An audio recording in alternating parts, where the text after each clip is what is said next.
നമ്മുടെ പള്ളിയുടെ ഭാഗമായിട്ട് നടക്കുന്ന മദ്രസ സംവിധാനം ആരംഭിച്ചിട്ടുണ്ടായിരുന്നു. അപ്പോൾ കഴിവിൻ്റെ പരമാവധി ആൾക്കാർ അത് ഒന്ന് ഉപയോഗപ്പെടുത്തുക. നമ്മുടെ മക്കളുടെ ഭാവി ഒരു അച്ചടക്കമുള്ള ഒരു ദീനിയായ ജീവിതവും അതുമാതിരി ഇസ്ലാമിൻ്റെ ബാലപാഠങ്ങൾ പരിശീലിക്കാനും പഠിക്കാനുമുള്ള വലിയ അവസരമാണ് സത്യത്തിൽ മദ്രസകൾ എന്നുള്ളത്. അത് ഉപയോഗപ്പെടുത്താതെ പോകുന്നത് വലിയ നഷ്ടമായി തീരും.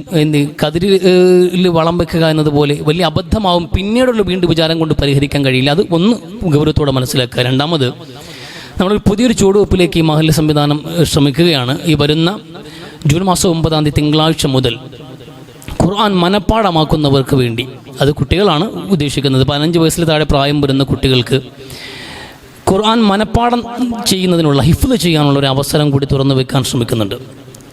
വരുന്ന 9 ജൂൺ 9 മുതൽ. അത് സുബഹിക്ക് സുബഹി നമസ്കാരം കഴിഞ്ഞ് ഒരു 7 മണി വരെ ഉള്ള ടൈമും മഗ്രിബ് നമസ്കാരം കഴിഞ്ഞ് ഇശാഇൻ്റെ ഇടയിലുള്ള ഒരു സമയവും അതിന് വേണ്ടിയിട്ട് നമ്മുടെ പുതിയ ഇമാമിനെ നിങ്ങൾക്കറിയാം, നല്ല കഴിവുള്ള വ്യക്തിയാണ്, ഹാഫിളാണ്. അതിനോടൊപ്പം തന്നെ അദ്ദേഹം മുമ്പും എന്ത് ചെയ്തിട്ടുണ്ട്, ഒരുപാട് ക്ലാസ്സുകൾ ഇപ്പോഴും ഓൺലൈനായിട്ട് വരെ ഹിഫ്ള് ക്ലാസ്സുകൾ നടത്തുന്ന ഒരു വ്യക്തി കൂടിയാണ്. നമുക്ക് കിട്ടിയൊരു അവസരമായതുകൊണ്ട് വളരെ സമയോചിതമായി ഈ ഇന്ത്യൻ ഭാരവാഹികൾ അതിനെ മുതലെടുക്കുന്ന വിധത്തിൽ ആലോചിക്കുകയും ആ തരത്തിലുള്ള തീരുമാനവുമാണിത്. അപ്പോൾ അതുകൊണ്ട് കഴിവിൻ്റെ പരമാവധി ആൾക്കാർ ആ ഒരു അവസരം ഉപയോഗപ്പെടുത്താൻ, നമ്മുടെ മക്കൾക്കൊക്കെ ഒരു അവസരമാക്കി ഉപയോഗപ്പെടുത്താൻ ശ്രമിക്കുക. ഇത് ഖുർആൻ ഹിഫ്ള് ചെയ്യുന്നവർക്ക് വേണ്ടിയാണ്. അഥവാ നന്നായി റീഡ് ചെയ്യാൻ, കണ്ട് ഓതാൻ നന്നായിട്ട് അറിയുന്നവർ മാത്രമാണ് ഈ സമയങ്ങളിലേക്ക് ബന്ധപ്പെടേണ്ടത്. ഇനി കണ്ട് ഓതാൻ പോലും പരിമിതമായ കഴിവേ ഉള്ളൂ, അല്ലെങ്കിൽ അതിൻ്റെ ഒരു ട്രബിൾ ഉണ്ട്, വരാനൊരു ബുദ്ധിമുട്ട് അനുഭവിക്കുന്നവരാണെങ്കിൽ അസറിന് ശേഷം മഗ്രിബിന് ഇടയിലുള്ള സമയം കണ്ട് ഓതി പഠിക്കാനുള്ള ഒരു അവസരമുണ്ട്. അപ്പോൾ അവിടെ നിന്ന് പഠിച്ച് കയറിയിട്ട് അതിനുശേഷം ഹിഫ്ളിലേക്ക് വേണമെങ്കിലും ഇനി ചേർക്കാവുന്നതാണ്. അപ്പോൾ ഈ വിധത്തിൽ ഒരു പദ്ധതി ഇവിടെ ആവിഷ്കരിച്ചിട്ടുണ്ട്. അത് കൃത്യമായി അല്ലെങ്കിൽ ഗൗരവത്തോട് ആലോചിച്ച് മനസ്സിലാക്കി ഉപയോഗപ്പെടുത്താൻ ശ്രമിക്കുക. ചെറിയ കാര്യമല്ല. ഒരു ചെറിയ അധ്യായമെങ്കിലും നെഞ്ചിൽ കൊണ്ട് നടക്കാൻ കഴിയുക എന്ന് പറഞ്ഞാൽ അത് മഹത്തായ ഒരു നന്മയാണെന്ന് മനസ്സിലാക്കുക. വൻസൽനാ ഹാദൽ ഖുർആൻ അലാ ജബലിൻ റഅയ്തുഹു ഖാശിഅൻ മുതസദ്ദിഖൻ മിൻ ഖശ്യത്തില്ലാ. ഈ ഖുർആൻ ഉണ്ടല്ലോ, ഒരു മലയുടെ മുകളിൽ ഇറക്കിയിരുന്നുവെങ്കിൽ ആ മല പൊടിഞ്ഞ് ധൂളിയാകുന്നത് നിങ്ങൾക്ക് കാണാമായിരുന്നു എന്നാണ് ഖുർആൻ തന്നെ പറഞ്ഞത്. അള്ളാഹു റസൂലിനോട് പറയാണ്, നബി ഇത് ഇറങ്ങിയത് മലയുടെ മുകളിലാണെങ്കിൽ ആ മല തകർന്ന് ധൂളിയാകി പോകുമായിരുന്നു. അത്ര ഗംഭീരമാണ് വിശുദ്ധ ഖുർആൻ. അതിലെ ഒരു അധ്യായമെങ്കിലും നെഞ്ചിക്കൊണ്ട് നടക്കാൻ കഴിഞ്ഞാൽ അത് മഹാഭാഗ്യമാണ്.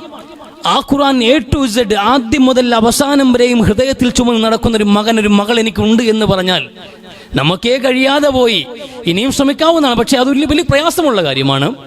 കുട്ടികൾക്ക് വഴങ്ങുന്നത് പോലെ അത്ര എളുപ്പം നിങ്ങൾ മുതിർന്നവർക്ക് അത് വഴങ്ങണമെന്നില്ല. ഇനി വഴങ്ങിയാൽ തന്നെ പെട്ടെന്ന് മനഃപ്പാഠം ചെയ്യൽ വലിയ പ്രയാസമാണ്. മനഃപ്പാഠമാക്കുന്നത് ഒന്നിനു മീതെ ഒന്ന് വരുമ്പോൾ മറ്റൊന്ന് മറന്നു പോകാനുള്ള സാധ്യതയും ഉള്ളത്. ഇത് വലിയ ശ്രമമുള്ളൊരു കാര്യമാണ്.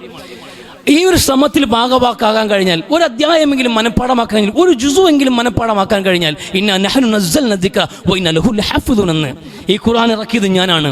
ഈ ഖുർആൻ ഇറക്കിയത് ഞാനാണെങ്കിൽ അത് സംരക്ഷിക്കുന്നവനും ഞാൻ തന്നെയാണെന്ന് ഖുർആൻ പ്രഖ്യാപിച്ചിട്ടുണ്ട്. ലോകത്തുണ്ടാക്കിയിട്ടുള്ള എഴുതപ്പെട്ടിട്ടുള്ള സർവ്വ ഖുർആനിക ഗ്രന്ഥങ്ങളും കൂട്ടിയിട്ട് കത്തിച്ചാലും മനുഷ്യന്റെ നെഞ്ചകങ്ങൾക്കകത്ത് ഈ ഖുർആൻ സൂക്ഷിക്കും അല്ലാഹു. അതിനുവേണ്ടി ചില ഹൃദയങ്ങളെ അല്ലാഹു തിരഞ്ഞെടുക്കും. ആ തിരഞ്ഞെടുക്കുന്നവരിൽ നമ്മുടെ മക്കളുണ്ടായാൽ, ഞാനോ നിങ്ങളോ ഉണ്ടായാൽ അഭിമാനിക്കാൻ അതിലേറെ വകയേതുണ്ട്. ആലോചിക്കേണ്ട വിഷയമാണ്. എൻ്റെ മക്കൾക്ക് ഖുർആന്റെ ഒരു അധ്യായമെങ്കിലും ഹൃദയത്തിൽ കൊണ്ടു നടക്കാൻ കഴിഞ്ഞാൽ, അതിന് ഞാനൊരു കാരണക്കാരനായാൽ അതിലേറെ അഭിമാനിക്കാൻ എന്താ ഉള്ളത് പിതാവിനും മാതാവിനും? പക്ഷെ നമുക്കൊന്നും അതങ്ങ് വലിയ വാല്യൂബിൾ ആയിട്ട് തോന്നുന്നില്ല.